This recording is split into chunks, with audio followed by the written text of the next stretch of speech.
There are moments in life that split you in two: the person you were before, and the person you become after. That day at the promotion ceremony was mine. My name is Elara.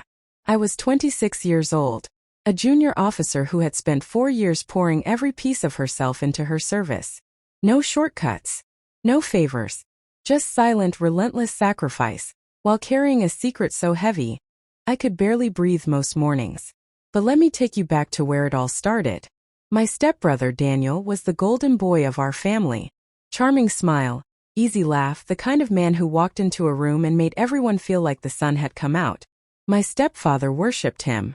My mother adored him. And for a long time so did I. I trusted him the way you trust the ground beneath your feet. That was my first mistake. When I first qualified for the senior promotion list, Daniel was the first person I told. I remember sitting across from him at the kitchen table, my hands shaking with excitement, my eyes full of tears I was too proud to let fall. He hugged me. He smiled. He said, "You deserve this more than anyone, Elara." What I didn't know, what I couldn't have imagined, was that the moment I left that room he picked up his phone and started making calls. Not to celebrate me. To quietly, carefully, systematically dismantle everything I had built. He told the senior board I had fabricated my field reports. He whispered to colleagues that my record had inconsistencies. He planted just enough doubt that when the promotion list was reviewed, my name was flagged.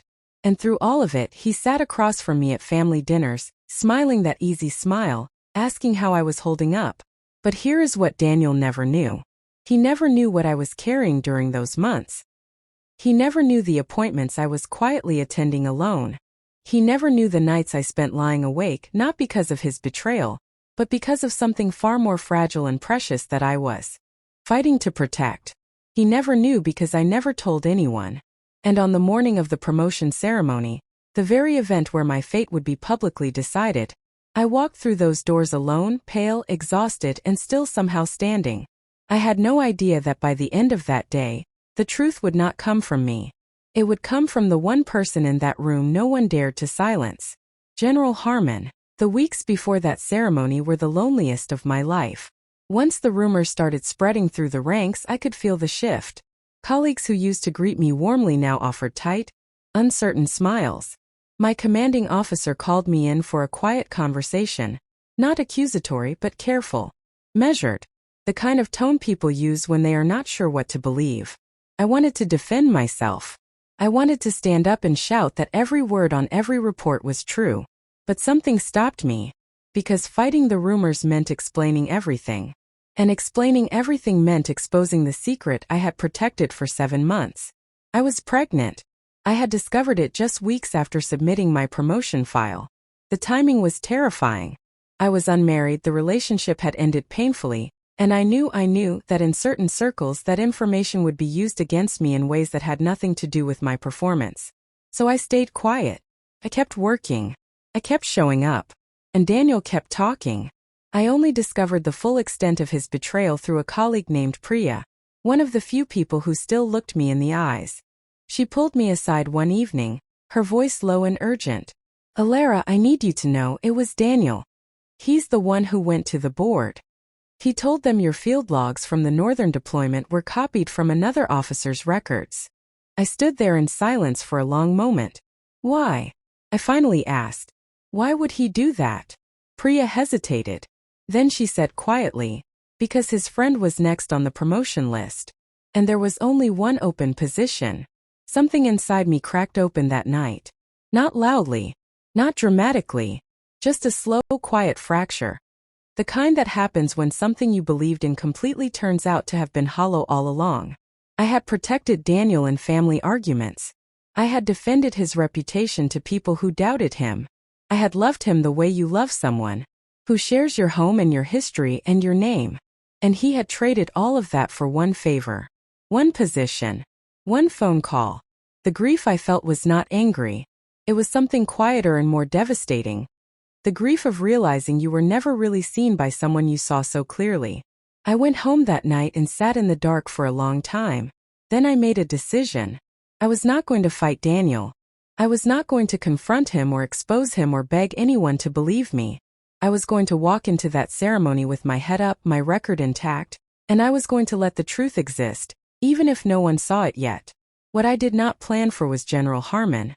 I had served briefly under his command 2 years prior during a field rotation. He was the kind of man who said very little, but when he spoke, the entire room rearranged itself around his words. I had no idea he had been watching. I had no idea he knew everything. The ceremony hall was full that morning.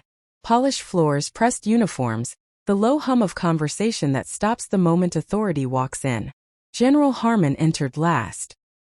He moved to the front of the room, stood behind the podium, and looked out at all of us with the calm expression of a man who has seen every kind of human behavior and is no longer surprised by any of it. The promotion announcements began. Names were called. Applause followed. And then a pause. General Harmon looked down at the list. Then he looked up. "Before we continue," he said, "I want to address something that should have been corrected weeks ago." The room went completely still. "It has come to my attention that deliberate false information was submitted to this board regarding one of our officers, with the intention of removing her from the promotion list. I have reviewed her full record personally. Every report, every log, every commendation." He paused. "Her record is not only clean, it is exceptional." I felt my breath stop. "Furthermore," he continued, his voice steady and unhurried, "I am aware that this officer has continued to serve with full dedication under circumstances most people in this room could not imagine. She just lost the baby she had been quietly carrying through all of this. I had miscarried 3 days before the ceremony. I had told no one. I had shown up anyway." The silence in that room was absolute. General Harmon looked directly at me then, and in front of every person in that hall he said, "Your strength does not go unrecognized."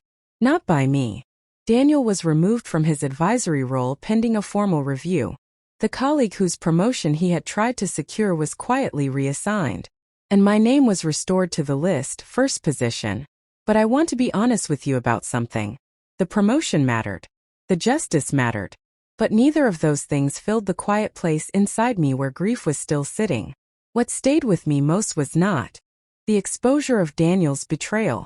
It was the realization that I had survived it, not by becoming harder, not by becoming someone who fights fire with fire, but by simply refusing to become less than who I was. Some people will always try to shrink you to make room for themselves. The most powerful thing you can do is keep growing anyway. And sometimes, not always, but sometimes the right person is watching. That is enough.